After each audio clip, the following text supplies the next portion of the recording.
George Juma, Ramogi TV, Migori. Riwruok mar okinde pacho kae LSK dhi bago yiero mar yudo Jakom manyien mano madhi kawo kar Eric Theuri dwe mabiro. LSK en achiel kuom riwruoge mosebedo e ong'ala mamalo e kedo ne ratich oganda kaachiel gi weche mag demokrasia pacho kae. Jafwambo marwa mar siasa Chris Owino nobet piny kendo bilo wach gi jalup Jakom mar LSK Faith Odhiambo, achiel kuom okinde ma bende gawo lemo mar LSK e yiero mar dwe manyien. Tarik 29 mar dwe manyien, riwruok mar okinde pacho kae LSK dhi e debe mar manyo Jakom margi mar 51 tok thuolo mar Jakom masani Eric Theuri rumo. Ng'wech mar manyo jal madhi kawo kar Eric Theuri osemako mach kendo okinde 5 man kod lony matut osewuok apiaya. Okinde ma olap dhogi ndong' ne lemo mar Jakom LSK gin jalup Jakom masani Faith Odhiambo, Peter Wanyama, Caroline Kamende, Njoki Mboshe kod Bernard Ng'etich. Kata kamano, piem mapek nenore dhi bedo e kind Faith Odhiambo kod Peter Wanyama, ponono ni maling'ling mawuok e twak marwa kod okinde en adier. Faith Odhiambo nigi geno maduong' mar bedo miyo mar ariyo kaka Jakom LSK kaluwore kod lony mare mar adhaye kaka okile pacho kae. Ramogi TV ne obet piny kendo bilo wach kod Faith Odhiambo mar ng'eyo chenro mage ponono ni oyiere ka Jakom mar 51 mar LSK e dwe manyien. Anyinga en Faith Munia Odhiambo, an jalup ker mar kweth mar okinde e Kenya ka ma wadendo gi dho ngere ni LSK.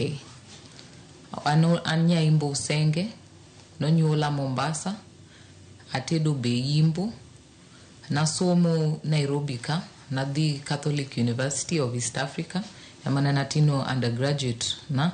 Kana tieko kanyo nadhi Kenya School of Law, then of course atimo pupillage na under the Bar and Company Advocates.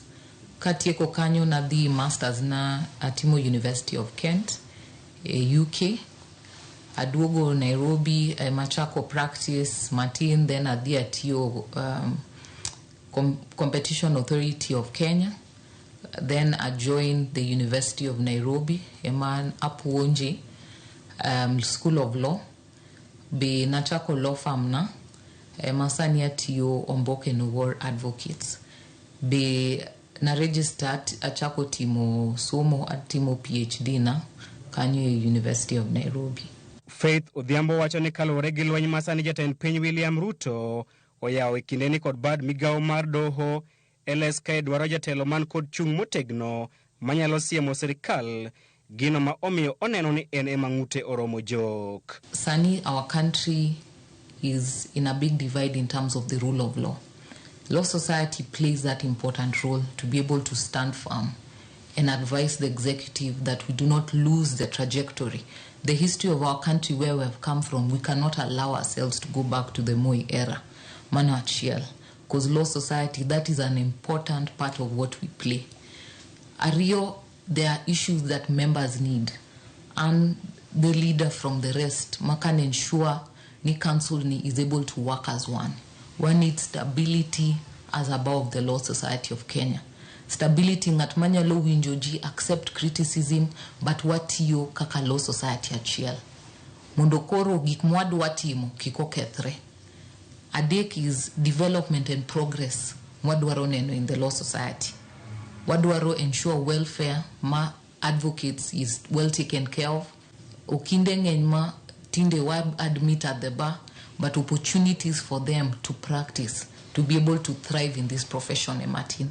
And that is also why I'm the best placed person, because I know where the Law Society has come from. I know the challenges that we have had.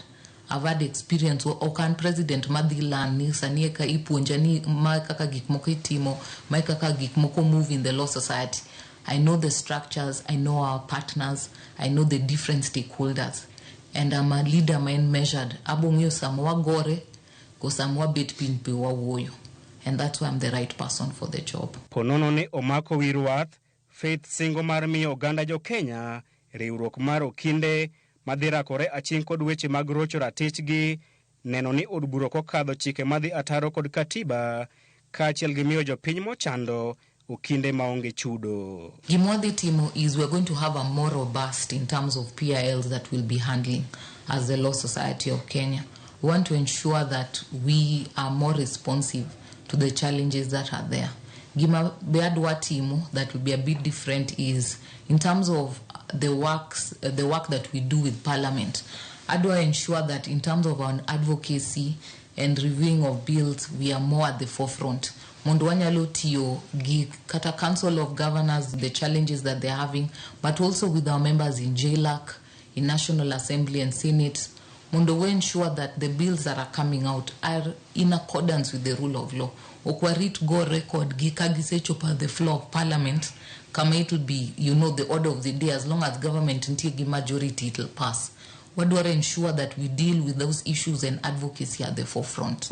What one we take up more pro bono matters, mondo jok maonge gi opportunity ogionge kata pesa maginyalo chulo okinde, we can take up matters mwanyalo konyogi. Mopogore gi mago, Faith bende singo ne okinde ni telo mare dhi winjo pachgi kaachiel gi riwo gi kanyakla. Anyalo wacho ni experience mantiego e boards mane asebede, except ma havi nokwa bedo gi ywaruok.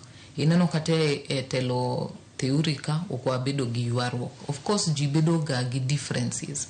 Kila mtu ntie gi pache.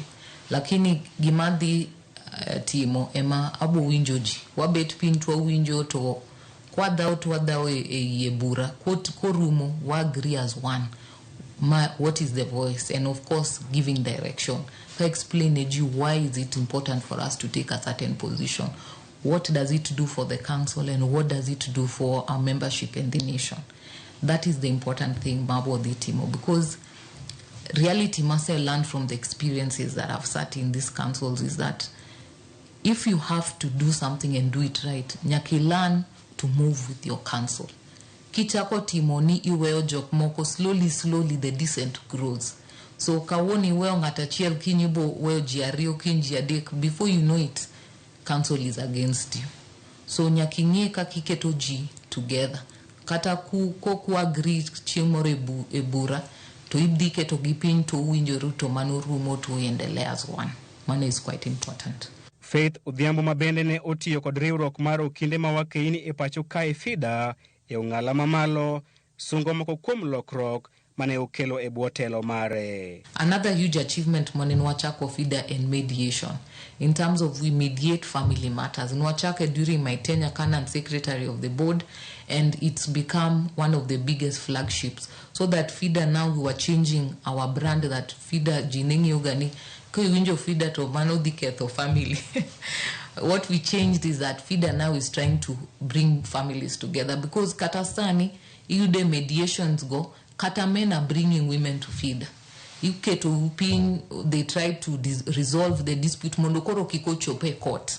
And I remember when the 2/3 gender bill was coming, FIDA no chako this advocacy of gochne all your MPs Madi listened to that bill, and that Duale bill nearly passed.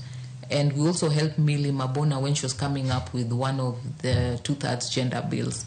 So when that advocacy that we did was good in terms of now it pushed them to have to sit seriously and think. Riwruok mar LSK ne ochaka higa mar 1942 kendo nyaka sani en kod jokanyo maromo 22,000 e pacho kae mangima.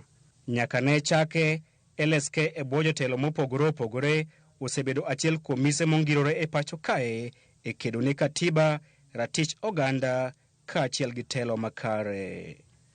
Dibed ni Faith Odhiambo dhi keto historia kuom bedo miyo mar ariyo mar telo ne LSK bang' recho omamo kose.